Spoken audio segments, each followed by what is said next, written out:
સોનગઢ નગરપાલિકાના અંધેર વહીવટના આ જીવતા જાગતા દ્રશ્યો જરા ધ્યાનથી જુઓ। તાપી જિલ્લા સોનગઢમાં આવેલા જૂનાગામ વિસ્તારમાં હાલ રોડ બનાવવાની કામગીરી તો ચાલી રહી છે, પરંતુ આ કામ વિકાસ માટે છે કે વિનાશ નોતરવા માટે તે સમજાતું નથી। નિયમ પ્રમાણે જે પણ જગ્યાએ રસ્તાનું આવું મોટું ખોદકામ ચાલતું હોય ત્યાં કોન્ટ્રાક્ટર દ્વારા વાહનચાલકોની સુરક્ષા માટે બેરિકેડિંગ એટલે કે લોખંડની આર્ચ કે પ્લાસ્ટિકના બેરિકેડ્સ મૂકવા ફરજિયાત છે, જેથી કોઈ વાહના જીવલેણ ખાડાઓમાં ન ખાબકે। પરંતુ સોનગઢમાં તો ભ્રષ્ટાચારની ગંધ હોય કે કોન્ટ્રાક્ટરની મનમાની તમામ નિયમોને નેવે મૂકી દેવામાં આવ્યા છે। દ્રશ્યોમાં સાફ જોઈ શકાય છે કે એક પણ જગ્યાએ કોઈ સુરક્ષા બોર્ડ કે બેરિકેડ મૂકવામાં આવ્યું નથી। લોકો પોતાના જીવના જોખમે અધૂરા ખોદાયેલા અને પથરાળ રસ્તા પરથી વાહનો પસાર કરવા મજબૂર બન્યા છે।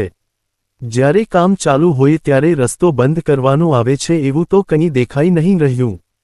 સવાલ એ થાય છે કે એસી ઓફિસોમાં બેસીને લાખોના ટેન્ડરો પાસ કરતા સોનગઢ નગરપાલિકાના જવાબદાર અધિકારીઓ અને સુપરવાઇઝરો શું આંધળા બની ગયા છે?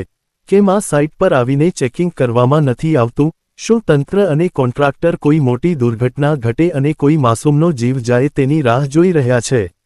જનતા કાયદેસરનો ટેક્સ ચૂકવે છે। આવી લાલિયાવાડી અને મોતનો સામનો કરવા માટે નહીં, તંત્ર હવે આ કુંભકર્ણની નિંદ્રામાંથી જાગશે કે પછી હોનારત સર્જાયા પછી જ માત્ર કાગળિયા દોડાવશે?